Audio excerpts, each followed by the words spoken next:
এক বনে মিনু টুনটুনি আর তার ছেলে টোনা ও টোনা তার মেয়ে টিংটিং এর সাথে বসবাস করত।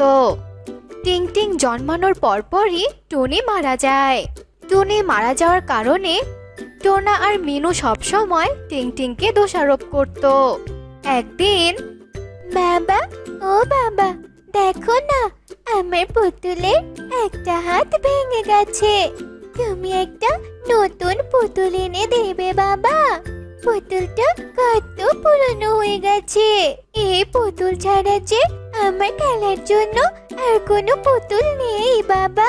কথা বলছো না কেন বাবা? বলো না, ও বাবা, আমাকে পুতুল এনে দিবে।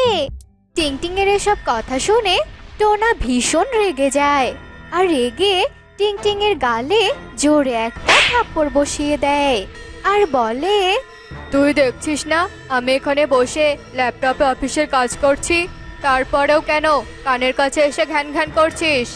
জন্মের পর তো তোর মাটাকে খেয়েছিস, এখন জ্বালিয়ে জ্বালিয়ে আমাকেও খেতে চাইছিস নাকি? হ্যাঁ, তোর মাটা তো মরে গেছে, তার সাথে তুইও মরতে পারিসনি। টুনির যত যন্ত্রণা সব আমার জন্য রেখে গেছে। এ কথা বলে টোনা ল্যাপটপ নিয়ে অন্য ঘরে চলে যায় আর টিংটিং টোনার এমন খারাপ আচরণে কাঁদতে কাঁদতে বলে, বাবা কেন আমার সাথে সবসময় এমন খারাপ আচরণ করে? মা মারা গিয়েছে, সেটা কি আমার দোষ? কেন সবাই আমাকে কটু কথা বলে? আমি তো কোনোদিন আমার মায়ের চেহারাটাও দেখিনি, তবে কেন উপরওয়ালা সবাই আমাকে কেন এত কষ্ট দেয়? এভাবেই টিংটিং এর অনাদারে দিন কাটতে থাকে। একদিন টিংটিং তার ঠাকুমা মিনু টুনটুনির কাছে গিয়ে বলে, ঠাকুমা, ও ঠাকুমা, আমাকে একটু খাবার দাও না গো ঠাকুমা। তোমরা তো সবাই খেলে, কই আমাকে তো তোমরা কেউ ডাকলে না। সেই কাল রাত থেকে আমি না খেয়ে আছি। তোমরা কি আমার আপনজন নাও? বলো তো আমাকে। বাবাও আমার খোঁজ নেয় না, তুমিও আমাকে দেখতে পারো না। এই যে ঠাকুমা, আমি খাবারের প্লেট নিয়ে এসেছি, এখানে আমাকে একটুখানি খাবার দাও না গো ঠাকুমা। তরকারি দিতে হবে না, শুধু দুটো সাদা ভাত দিলেই চলবে। আমি সেই সাদা ভাতই হাপুস খুপুস করে খেয়ে নেবো গো ঠাকুমা। দাও না গো ঠাকুমা, আমাকে একটু খাবার। সারাদিন এত খাই খাই করিস কেন রে টিংটিং? বাড়ির কাজে তো কোনো মন নেই, সারাদিন শুধু খাওয়া আর খেলা। এই শোন, তুই গলায় ভাত আটকে মরিস না কেন? হ্যাঁ, তাহলে তো আমি আমার ছেলেকে আবার বিয়ে দিতে পারি। তোর জন্য কোনো পাত্রী আমার ছেলেকে পছন্দ করতে চায় না। কেন জানিস? কারণ সতীনের মেয়ে আছিস তুই এখন। যা, রান্নাঘরে যে এটো বাসনগুলো আছে সেগুলো নদীর ঘাটে নিয়ে যা, সেগুলো ধুয়ে আন, তবেই ভাত পাবি তুই। টিংটিং দুটো ভাতের আশায় রান্নাঘর থেকে এটো বাসনগুলো নিয়ে নদীর পাড়ে নিয়ে যায় আর বাসন ধোয়ার সময় কাঁদতে কাঁদতে টিংটিং বলে, মা, তুমি আমাকে ছেড়ে কোথায় চলে গেলে মা? তুমি মারা যাওয়ার সময় আমাকেও কেন নিয়ে গেলে না মা? তুমি তো স্বর্গে আছো, আর দেখো আমি এখানে কেমন নরকের মধ্যে দিন কাটাচ্ছি। এসো না মা, আমাকে নিয়ে যাও, তুমি আমাকে নিয়ে যাও মা। টিংটিং যখন এসব কথা বলে কাঁদছিল, তখনই টুনি সেখানে আত্মার রূপে আসে আর টিংটিংকে ডাকতে থাকে, টিংটিং, তুই আমাকে ডাকছিস রে মা? তোর এত কান্না দেখেছে আমি আর ঈশ্বরের কাছে থাকতে পারলাম না। এক ছোটে আমি তোর কাছে চলে এলাম রে মা। মারে, কি হয়েছে তোর? কথা বল রে মা। টিংটিং হঠাৎ করে তার মায়ের গলার আওয়াজ পেয়ে পিছনে ফিরে তাকায় আর তার মাকে দেখে আনন্দে বলে ওঠে, মা, তুমি এসেছো মা? আমাকে ছেড়ে তুমি কোথায় চলে গিয়েছিলে মা? কিন্তু মা, আমি তোমাকে স্পষ্ট কেন দেখতে পাচ্ছি না মা? তোমার চারপাশে এত ধোঁয়া কেন? আমার কাছে একটু আসো না মা, আমাকে একটু জড়িয়ে ধরো। আর মা, তোমার আওয়াজ এমন শোনাচ্ছে কেন? আর তোমার আওয়াজ কেমন ভয়ঙ্কর শোনাচ্ছে। তুমি এসো না মা আমার কাছে। মারে, এখন আমার আওয়াজ তো এমনই হবে রে মা, কারণ আমি যে মারা গেছি রে মা। আর আমিও যে তোকে স্পষ্ট করে দেখতে পারবো না, কারণ আমি মারা গিয়েছি। কিন্তু মা, তুই কোনো চিন্তা করিস না, আজ থেকে আমি তোর সাথেই থাকবো, তোর আত্মা মা হয়ে। আমাদের বাড়িতে যে ডালিম গাছটা আছে না, আজ থেকে আমি সেখানেই থাকবো। তোর যখনই কষ্ট হবে তুই এক ছুটে আমার কাছে চলে আসিস মা। আত্মা টুনির এসব কথা শুনে টিং টিং তো ভীষণ খুশি হয় আর সবগুলো বাসন পরিষ্কার করে বাড়িতে নিয়ে আসে। এভাবেই সেই দিনটি কেটে যায় আর বনের মধ্যে অন্ধকার রাত নেমে আসে। আর টিং টিং ঘরের জানালা খুলে ডালিম গাছের দিকে তাকিয়ে তার মাকে দেখতে থাকে। এদিকে মিনু টুনটুনি টিং টিংকে ডালিম গাছের দিকে তাকিয়ে থাকতে দেখে বলে, হ্যাঁ রে টিং টিং, তুই জানালা দিয়ে ওই ডালিম গাছের দিকে তখন থেকে কি দেখছিস এমন করে? ভূত দেখছিস নাকি আবার? কি ঠাকুমা, তুমি তুমি কি কিছু দেখতে পাচ্ছ না? আমি যে আমার মায়ের আত্মাকে দেখতে পাচ্ছি গো। ওই যে দেখো দেখো, ওই ডালিম গাছের ডাল থেকে আমার মা কেমন আমার দিকে তাকিয়ে হাত নাড়াচ্ছে। জানো তো ঠাকুমা, আমার মা ফিরে এসেছে। আমি আর মা এখন থেকে একসাথে থাকবো। টিং টিং এর এমন অদ্ভুত কথা শুনে মিনু টুনটুনি ডালিম গাছের দিকে তাকায় আর কিছু দেখতে না পেয়ে বলে ওঠে, এই মেয়ে তো দেখছি পাগল হয়ে গেছে গো। দুদিন তোকে খেতে না দিলে তুই এমনিতেই সোজা হয়ে যাবি, বুঝেছিস? সব পাগলামো বের হয়ে যাবে তোর। যখন খিদের জ্বালায় ছটফট করবি তখন দেখবো ওই ডালিম গাছ থেকে তোর কোন মা এসে বাঁচায়। এভাবেই সেই রাতটি কেটে যায়। পরের দিন সকালবেলা টিং টিংকে আর কোনো খাবার খেতে দেওয়া হয় না। টিং টিং তখন ওই ডালিম গাছের কাছে চলে যায় আর ডালিম গাছে থাকা টুনির আত্মা টিং টিংকে দেখে বলে, আয় রে মা, আয়। আহারে, তোকে ওরা না খাইয়ে রেখেছে বুঝি? তোর চোখ মুখ দেখে বোঝা যাচ্ছে যে তুই খিদের জ্বালায় কেমন ছটফট করছিস। আয়, আজ তোকে আমি মজার মজার খাবার খাওয়াবো রে মা। টুনির আত্মার এমন কথা শুনে টিং টিং টুনির কাছে যায় আর টুনির আত্মা জাদু করে বিভিন্ন রকমের মজার মজার খাবার এনে দেয় আর টিং টিংকে খাওয়াতে শুরু করে। এভাবে প্রতিদিন টুনির আত্মা টিং টিংকে আদর যত্ন দিয়ে বড় করতে শুরু করে। কিরে টিং টিং, তোকে তো আমরা দুদিন থেকে কিছুই খেতে দেই না, তাহলে তুই কি করে এমন নাদুস নদুস হচ্ছিস? হ্যাঁ, তুই কি অন্যের বাড়িতে চুরি করে খাওয়া শুরু করেছিস নাকি? হ্যাঁ, তোর জন্য কি আমরা মান সম্মান শেষ করব নাকি? হ্যাঁ বল, তোকে কে খাবার দিচ্ছে আর কি খেয়ে তুই বেঁচে আছিস বল? আমি তো তোমাকে আগেই বলেছি ঠাকুমা, ওই ডালিম গাছে আমার মায়ের আত্মা আছে। আমার মায়ের আত্মাই তো আমাকে প্রতিদিন খেতে দেয়। তোমার কি বিশ্বাস হয় না ঠাকুমা? তবে চলো চলো, আমার সাথে ওই ডালিম গাছের কাছে চলো। টিং টিং এর কথা শুনে মিনু টুনটুনি টিং টিং এর সাথে ওই ডালিম গাছের কাছে যায় আর টিং টিং বলে, মা, মা, তুমি কোথায়? বেরিয়ে এসো মা। জানো তো ঠাকুমা না বিশ্বাসই করে না যে এই ডালিম গাছে তুমি আছো। ওই মা, তুমি আসছো না কেন? কই রে টিং টিং, তোর মরা মা কই আসছে? ছোট থেকে তুই মিথ্যা কথা বলতে শুরু করেছিস তাই না? তোর এত বড় সাহস! এরপর মিনু টুনটুনি টিং টিং এর গায়ে লাঠি দিয়ে মারতে শুরু করে আর মারা শেষ করে মিনু টুনটুনি সেখান থেকে চলে যায় আর টিং টিং কাঁদতে কাঁদতে বলে, মা, কেন মা? মা, তুমি কেন বের হলে না মা? আমাকে যে সবাই এখন মিথ্যেবাদী ভাবলো। টিং টিং এর কথা শুনে টুনি ডালিম গাছ থেকে বেরিয়ে বলে, আসবো রে মা, বেরিয়ে আসবো। যেদিন বেরিয়ে আসবো সেদিন একেবারে তোর উপর অত্যাচারের প্রতিশোধ নিয়েই ছাড়বো। যা মা, তুই এখন বাড়ি যা। টুনি মায়ের কথা শুনে টিং টিং বাড়িতে আসে আর যেই না বাড়িতে আসে, মিনু টুনটুনি আবার টিংটিংকে দেখে বলে, এতক্ষণ পর তোর আসার সময় হলো, ঘরের কাজগুলো কে করবে শুনি? আজ তো তোকে আমি মেরেই ফেলবো, তুই মরলে এ বাড়ি থেকে একটা আপদ বিদেয় হবে। এ কথা বলে মিনু টুনটুনি টিংটিং এর গলা চেপে ধরে। আর ঠিক তখনই সেখানে টুনির আত্মা ভয়ঙ্কর রূপে আসে। ছেড়ে দে বলছি, আমার মেয়েকে ছেড়ে দে। অনেক অত্যাচার করেছিস আমার মেয়ের উপর, কিন্তু আর নয়, আজ তোকে আমি মেরেই ফেলবো। টুনির আত্মার এমন ভয়ঙ্কর চেহারা দেখে মিনু টুনটুনি ভীষণ ভয় পেয়ে যায় আর বলে ওঠে, টুনি বৌমা, তুমি? ও মা গো, তুমি মরার পরেও ফিরে এসেছো বৌমা। আমি আর তোমার মেয়েকে অত্যাচার করব না, তুমি আমাকে ছেড়ে দাও, তুমি আমাকে ক্ষমা করে দাও বৌমা।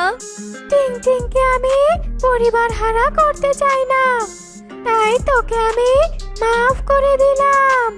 মনে রাখবি, যখনই আমার মেয়ের কোনো ক্ষতি করার চেষ্টা করবি, তখনই আমি চলে আসব। ওই ডালিম গাছেই আজ থেকে আমি থাকবো, আর তোদের উপর সব সময় আমি নজর রাখবো। এ কথা বলে টুনির আত্মা ডালিম গাছে ফিরে যায়। এরপর টোনা বাড়িতে ফিরলে মিনু টুনটুনি সব ঘটনা টোনাকে খুলে বলে, আর টোনাও তার ভুল বুঝতে পারে। এরপর থেকে মিনু টুনটুনি আর টোনা টিংটিংকে আর কোনোদিনও অত্যাচার করে না, আর সবাই মিলে অনেক সুখে শান্তিতে বসবাস করতে শুরু করে।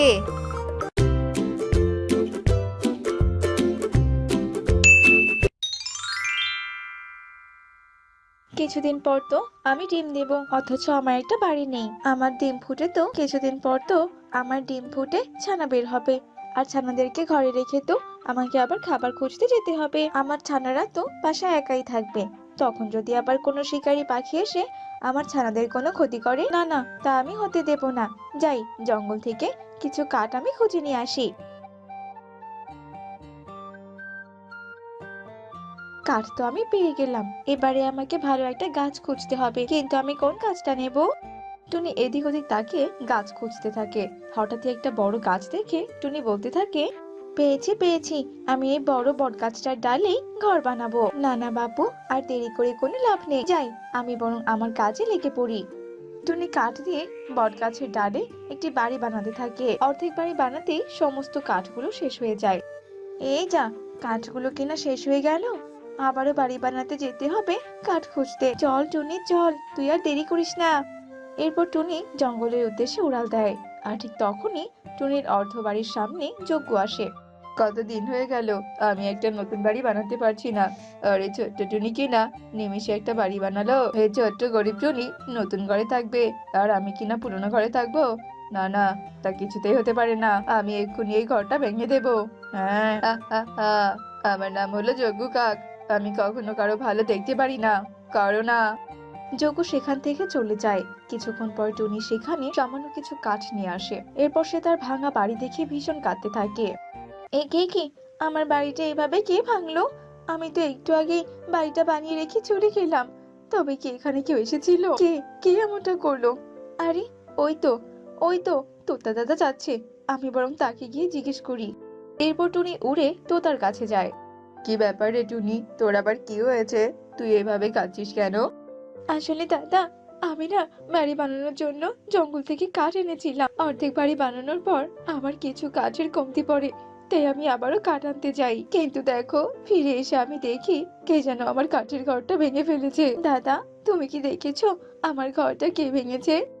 আমি তো তোর বাড়ি ভাঙতে কাউকে দেখিনি বোন, কিন্তু আমি যজ্ঞ কাককে ওখানে দাঁড়িয়ে থাকতে দেখেছি। আমি যাই রে বোন, আমার যে অনেক কাজ আছে। এই বলে তোতা সেখান থেকে উড়ে যায়, আর টুনি সেখানে দাঁড়িয়ে কাঁদতে থাকে। না না, এভাবে কেঁদে আর কি হবে, আমাকে তো বাড়ি বানাতে হবে, আমার কাছে যে আর কোনো কাঠ নেই। যাই, আমি বরং কিছু খড় খুঁজে নিয়ে আসি। এই খড় দিয়ে আমি আমার গাছের ডালে সুন্দর একটা বাড়ি বানাবো, আর সেখানে আমি ডিম দেব। টুনি খড় দিয়ে বাড়ি বানানোর কাজ শুরু করে, আর কিছুক্ষণের মধ্যেই টুনির বাড়ি বানানোর কাজ শেষ হয়ে যায়। আরে আরে বাহ, বাড়িটা তো দেখতে বেশ সুন্দর হয়েছে, এখন তবে আমার আর কোনো চিন্তা নেই। যাই, এবারে গিয়ে মিষ্টি ফল খুঁজে নিয়ে আসি, বাড়ি বানাতে বানাতে আমার বড্ড ক্ষুধা পেয়ে গেছে। টুনি মিষ্টি ফল খোঁজার জন্য বনের গভীরে চলে যায়, আর ঠিক তখনই যজ্ঞ সেখানে আসে। আরে আরে, ছোট্ট টুনি তো দেখছি বেশ জেদি। একটা বাড়ি আমি ভেঙে দিয়েছি বলে জেদ করে আরেকটা বাড়ি বানিয়েছে। কোনো ব্যাপার না, তবে এই বাড়িটাও আমি ভেঙে দেব। এরপর যজ্ঞ টুনির ঘরের বাড়িটাও ভেঙে দেয়। এরপর সে সেখান থেকে চলে যায়। কালো কাক টুনির সেই ঘরটি ভেঙে দিয়ে সেখান থেকে চলে যায়। এইদিকে টুনি খাবার নিয়ে এসে দেখে তার ঘরটি ভাঙা। একে একে ঝড় নেই বাতাস নেই, আমার ঘরটা এভাবে ভেঙে গেল কি করে? আমার এমন ক্ষতি কে করছে কিছুই তো বুঝতে পারছি না। আমি কত কষ্ট করে বাড়িটা বানিয়েছি। টিয়ে দিদি, ও টিয়ে দিদি, আমার বাড়িটা এভাবে কে ভাঙলো? তুমি কি কাউকে দেখেছো? আমি তো তেমন কাউকে দেখিনি, তবে ওখানে যজ্ঞ দাঁড়িয়ে ছিল বোন। তার মানে ওই যজ্ঞই আমার বাড়িটা ভেঙেছে। আমি এক্ষুনি যাবো ওর কাছে। যজ্ঞ দাদা, কাজটা কিন্তু তুমি একদম ভালো করোনি। পরপর তুমি দুবার আমার কষ্টের বাড়িটা ভেঙে দিয়েছো। আমি তোমার নামে বনের মোড়লের কাছে নালিশ দেব। চুপ কর বেয়াদব কোথাকার, তোর কাছে কি এমন প্রমাণ আছে বলতো যে তোর ঘরটা আমি ভেঙে দিয়েছি? প্রমাণ ছাড়া মোড়ল কোনো বিচার করবে না, বুঝতে পেরেছিস তো? এসব কথা বলে যজ্ঞ টুনিকে তাড়িয়ে দেয়, আর টুনি নদীর পাড়ে এসে কাঁদতে থাকে। আমি কত কষ্ট করে বাড়ি বানিয়েছিলাম, এখন আমি কোথায় থাকবো, কি করব? আমার মাথায় যে কোনো কিছুই আসছে না। তখনই নদীর পাড় থেকে ঈগলের ছানা ইকড়ে চিৎকারের আওয়াজ ভেসে আসতে থাকে। বাঁচাও, আমাকে বাঁচাও, মা, বাবা, কে কোথায় আছো? আমাকে বাঁচাও, আমি যে ভেসে যাচ্ছি। আরে আরে, ছানারা তো ভেসে যাচ্ছে না, এক্ষুনি ওকে উদ্ধার করতে হবে। মাসিমা, তোমাকে অনেক ধন্যবাদ। তুমি না থাকলে আজকে আমি মরেই যেতাম, জানো? তখনই সেখানে ঈগল আসে। এই দুনিয়ায় তুই আমার মেয়েটার হাত এভাবে ধরে রেখেছিস কেন বলতো? তাছাড়া আমার মেয়েটার এমন অবস্থাই বা কি করে হলো? তুই নিশ্চয়ই আমার মেয়ের কোনো ক্ষতি করেছিস, তাই তো? আজ তো আমি তোকে কিছুতেই ছাড়বো না। আরে আরে বাবা, তুমি এসব কি বলছো তা কি বলো তো? টুনি মাসিকে তুমি কিছু করো না। টুনি মাসি আজকে না দেখলে আমাকে তুমি আর দেখতে পেতো না, আমাকে তুমি আর দেখতে পেতে না বাবা। এসবের মানেটা কি? আমি তো কিছুই বুঝতে পারছি না। আসলে বাবা, আমি গাছের ডালে বসে বসে ফল খাচ্ছিলাম, হঠাৎই জোরে বাতাস আসে, আর আমি তাল সামলাতে না পেরে নদীতে পড়ে গিয়েছিলাম। আমি তো সাঁতার জানি না, তাই আমি নদীতে পড়ে চিৎকার করছিলাম, আর তখনই টুনি মাসি এসে আমাকে বাঁচিয়েছে। টুনি বোন, আসলে আমি না বুঝেই তোকে অনেক কথা বলে ফেলেছি। তুই দয়া করে আমাকে ক্ষমা করে দে। কিন্তু তোর চোখে এমন পানি কেন? তোর আবার কি হয়েছে সেটা বলতো। এরপর টুনি কাঁদতে কাঁদতে ঈগলকে সবটাই খুলে বলে। তুই একদম চিন্তা করিস না, আমার দুটো বাড়ি, একটা নদীর পাড়ে আর একটা হচ্ছে বনের ওপারে। বনের গভীরের যে বাসাটা, ওখানে আমরা থাকি, আর তুই তো নদীর পাড়টাতেই থাকতে পারবি। ঈগল দাদা, আমি তোমার এই ঋণ কোনোদিনও পরিশোধ করতে পারবো না দাদা। দাঁড়ে বোন, এখন ওই বাড়িটাতে গিয়ে তুই বরং রেস্ট নে। আর হ্যাঁ, কোনো বিপদ হলে আমাকে বলিস কিন্তু। টুনি ঈগলের বাড়িতে প্রবেশ করে, আর এদিকে ঈগল তার মেয়েকে নিয়ে বনের গভীরে প্রবেশ করে। টুনি অনেক সুখে শান্তিতে নদীর পাড়ে ঈগলের দেওয়া সেই বাড়িতে বসবাস করতে থাকে। এমনই একদিন টুনি তার বাসায় দুটো ডিম দেয়। আর কিছুদিনের মধ্যে তো আমার ডিম ফুটে ছানা বের হবে। আজকে আমাকে অনেকগুলো খাবার সংগ্রহ করে রাখতে হবে। যাই যাই, আমি বরং খাবার খুঁজতে চাই। টুনি খাবার খোঁজার জন্য বনের দিকে উঠতে থাকে। এদিকে যজ্ঞ কাক টুনিকে উঠতে দেখে বলে, এত বড় বাড়িটা কিনা টুনি আবারও বানিয়েছে। আজ তো আমি ওর বাড়িটা আর ভাঙবো না, আজ আমি ওর বাড়িটা দখল করব। যজ্ঞ, যা যা, তুই বরং ভেতরে ঢুকে পড়। যজ্ঞ ঘরের ভেতরে ঢুকে, এরপর সে দরজা লাগিয়ে দেয়। কিছুক্ষণ পর সেখানে টুনি চলে আসে। সে কি যজ্ঞ দাদা, তুমি আবার আমার বাড়িতে কেন ঢুকেছো? বের হও, বের হও বলছি, ভেতরে যে আমার দুটো ডিম আছে। এই টুনি শোন, আজ থেকে বাড়িটা আমার, তুই এখান থেকে চলে যা, চলে যা বলছি। বেশি ডিম ডিম করলে কিন্তু তোর ডিমগুলোই আমি ভেঙে দেব। এতদিন আমার কষ্টের বাড়ি ভেঙেও তোমার শান্তি হয়নি তাই না? দাঁড়াও, আমি এক্ষুনি আসছি।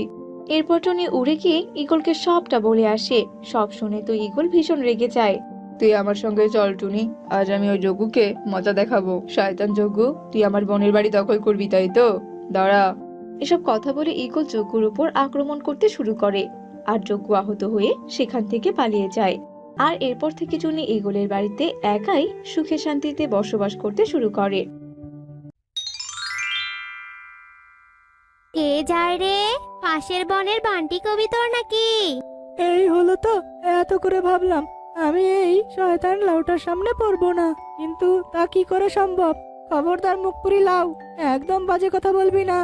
বাজে কথা আর কই বললাম, এখন বলবো ভাবছি। শোন, তোর জমিতে খুব শীঘ্রই জল ঢুকবে। চুপ কর হারামজাদি, এত করে বলার পরেও ওই মুখে অলক্ষণে কথা বললি, ওর আর রক্ষে নেই আজ। আহ, চুপ কর হারামজাদি, চুপ কর। উফ, আবার লাঙ্গল নিয়ে মাঠে যাচ্ছে চাষ করতে। যাও, তুমি গায়ে গদরে খেটে ফসল ফলাবে, আর পাখি প্রধান এসে তোমার সব ফসল নিয়ে যাবে। এই তুমি চুপ করো তো, একদম আগ বাড়িয়ে কোনো কথা বলবে না। দেখবে এবার আমার জমিতে অনেক ফসল ফলবে, আর আমি পাখি প্রদানের সব ঋণ শোধ করে দেব। হয়েছে হয়েছে, এমন ছেলে ভোলানো কথা বলে বউকে ভোলাতে পারবে না। তোমার যে কি মুরদ তা আমার ভালো করেই জানা আছে। হায় হায় রে, আমার কি সর্বনাশ হয়ে গেল রে। পাকা ধানি জমিতে পানিতে যে টুইটুম্বুর হয়ে গেছে। সব হয়েছে ওই শয়তান লাউয়ের জন্য। ওই লাউ যা বলে তাই ঘটে। বলছো কি বান্টি দাদা, একটা সাধারণ লাউয়ের কথায় তোমার জমিতে জল ঢুকবে কি করে? আর তাছাড়া নদীর বাঁধও তো ভেঙে গেছে। এই তো না, এই তুই আমার সামন থেকে শর্ত, তোর ওই মাথা মোটায় আমার কথা ঢুকবে না। হায় হায় রে, কত বড় সর্বনাশ হয়ে গেল রে। এভাবে বান্টি কবিতর তার জমির পাশে দাঁড়িয়ে চিৎকার করে কাঁদতে থাকে, আর টোনা আর মিতু তোতা নিজেদের জমিতে চাষ করতে থাকে। মুখ পুরি অলক্ষিনী লাউ মুখে যা বলে তাই হয়। আমার পুকুরে সব মাছ মরবে, অমনি সব মাছ মরে গেছে। আজ আমি ওই শয়তান লাউকে আজ আস্ত রাখবো না। আজ তোকে আমি কেটে টুকরো টুকরো করব। আহ, এটা তুই কি করলি? আহ, আয় হায়, এটা কি হলো? এই লাউয়ের গা থেকে তো রক্ত বেরোচ্ছে। এই লাউকে তো ভালো ঠেকছে না। ওরে বাপরে, পালা শুকিয়ে পালা। আরে বাহ টোনা, তোর হাতে জাদু আছে বলতে হয়। ভালো ফসল ফলিয়েছিস। এই মাঠে তোর মতো অন্য কারো জমিতে এত ভালো ফসল হয়নি। মানে পাখি প্রধান, সে তো ফসল ভালোই ফলেছে, কিন্তু লাভ কোথায় বলুন? আপনি সেই এসে তো সামনে দাঁড়িয়েছেন। তা তো আসবই, যত টাকা পাই তোর কাছে সেটা কি ভুলে গিয়েছিস?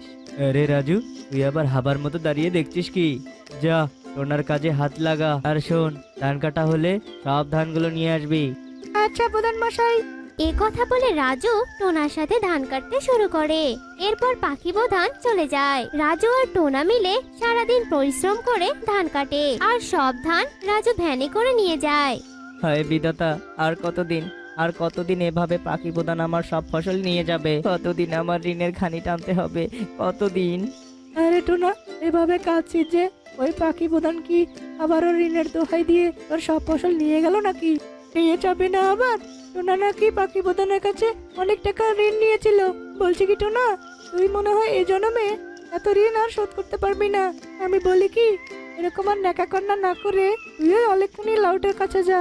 তবে যদি ওই অলক্ষণী লাউ তোর বিদায়ের ঘন্টাটা বলে দিতে পারে। এই তোমরা চুপ করো তো, কাটা গায়ে একদম নুনের ছিটা দিতে আসবে না, যত সব। ওই যে মাত্র সাহেবের ঘরে ফেরার সময় হলো। তা বলি, আমি যে এতক্ষণ ধরে খাবার বেড়ে বসে আছি, সে হুঁশ কি তোমার আছে? মুখটা অমন বাংলার পাঁচ করে রেখেছো যে, কি হয়েছে বলো? কোনো কথা তো বলো। কি আর বলবো বলো বউ, পাখি প্রধান যে আবার আমার সব ধান নিয়ে গেছে। হয়েছে, এখন আর চোখের জল নাকের জল একাকার করে কি লাভ বলো? আমি জানতাম এমনই হবে। তুমি গায়ে গতরে ফসল ফলাবে, আর পাখি প্রধান এসে সব ফসল নিয়ে যাবে। বলি কি, ওই জমি আঁকড়ে রেখে চাষাবাদ করে কি লাভ? এর থেকে ভালো তুমি এসব বাদ দিয়ে সন্ত্রাসী হয়ে যাও। যত সব, ভাল লাগে না। হয়েছে হয়েছে, থাক, আর কথা শোনাতে হবে না। বাইরে প্রতিবেশীদের কথা শুনতে শুনতে ঘরে এলাম, এখন আবার তুমি কথা শোনাচ্ছ? আমি থাকবো না আর এই বাড়িতে, আমি থাকবো না। আমি যাচ্ছি ওই লাউয়ের কাছে। হ্যাঁ হ্যাঁ, যাও যাও, তোমার দৌড় আমার ভালো মতোই জানা আছে। যত সব। এই তো লাউয়ের দেখা পেয়ে গেছি, কিন্তু এ কি? লাউয়ের গায়ে এমন কাটার দাগ কেন? আহারে! এতদিন তো সবাই আমাকে মুখপুরি বলে আঘাতই করেছে, কিন্তু তুমি আমাকে কেন আমার সেবা করলে? এখন যদি আমি কোনো অশুভ কথা শুনিয়ে দেই? দিলে দাও, আমি তো তোমার অশুভ কথা শুনতেই এখানে এসেছি। আমার জীবনে তো শুভ বলতে আর কিছু নেই। আমার জমির সব ফসল নিয়ে গেছে পাখি প্রধান মশাই, আর আমি তো ঠাট্টার পাত্র হয়ে গেছি। তাই বলে তুমি কি হাল ছেড়ে দেবে? সামান্য ব্যাপারে হতাশ না হয়ে পরিশ্রম চালিয়ে যাও। পুনরায় ফসল ফলাও জমিতে, তবেই না সফলতা আসবে। তুমি তো জানোই পরিশ্রম সফলতার পূর্ণ শব্দ। কি তুমি ফসল চাষ করতে বলছো? তবে সবার কথা উপেক্ষা করে আমি ফসল চাষ করব। এবার যদি প্রধান মশাইয়ের ঋণ শোধ হয়। তোমার কথা শুনে খুব খুশি হলাম, তবে সাবধান, তোমার জমিতে পোকার উপদ্রব বাড়বে, যথাযথ ব্যবস্থা নিবে কেমন? সাবধান করে বড্ড উপকার করলে গো, এবার তাহলে আমি চলি। এরপর টোনা সেখান থেকে চলে যায়। আর সবকিছু ভুলে টোনা পুনরায় তার জমিতে চাষ করে আর জমিতে ফসল রোপণ করে। আর এরপরই বেশ কিছুদিন কেটে যায়। টোনার জমিতে ফসল বেশ বড় হয়। হয়েছে তো হয়েছে, এবার এর আগে ফসল চাষ করেছো প্রধান মশাইয়ের হাতে তুলে দিতে, কিন্তু এবার ফসল তো পোকায় খেয়ে নিচ্ছে। এভাবে অকাজে পরিশ্রম করার মতো কোনো মানে হয়? যত সব। কাজে নয় গিন্নি, অকাজে নয়। ওই লাউ তো আমাকে বলেই দিয়েছিল আমার জমিতে পোকা ধরবে, তাই তো আমি আগে থেকেই ঔষধের ব্যবস্থা করে রেখেছি। এবার শুধু ঔষধটা স্প্রে করে দিলেই হবে। মানে কিসব বলছো তুমি? এই দাঁড়াও দাঁড়াও, আমার কথাটা তো শুনে যাও। ওগো শোনো। কিরে টোনা, পাগল হয়ে গেলি নাকি? এই জমিতে তো পোকায় ভরে গেছে, কীটনাশক ছিটিয়ে আর কয়টা পোকা মারবি? এই তুমি অযথা দাঁত না কেলিয়ে এখান থেকে যাও তো। অন্যের চরকায় তেল না দিয়ে যাও, নিজের চরকায় তেল ঢালো গিয়ে। হ্যাঁ হ্যাঁ যাচ্ছি, যখন জমির সব ফসল শেষ হয়ে যাবে তখন বুঝবি গরিবের কথা বাসি হলেও বলে। তোমার জমির পোকা যে দমন হয়েছে সেটা শুনেই আমার ভালো লাগছে, কিন্তু একটা কথা, আজ রাতে জঙ্গলের দক্ষিণে পুরনো বাসাটা ভেঙে পড়বে, তুমি গিয়ে একটু নজর রেখো কেমন? আবার অলক্ষণে কথা? কিন্তু তুমি সবসময় ভালো কথা না বলে অলক্ষণে কথা কেন বলো, বলো তো? ভালো মন্দের তুমি কি বুঝো বলো তো? এমনও তো হতে পারে ওই ঘরের মধ্যে ভালো কিছু লুকিয়ে আছে। আচ্ছা তবে এবার যাই, অনেক কাজ পড়ে আছে।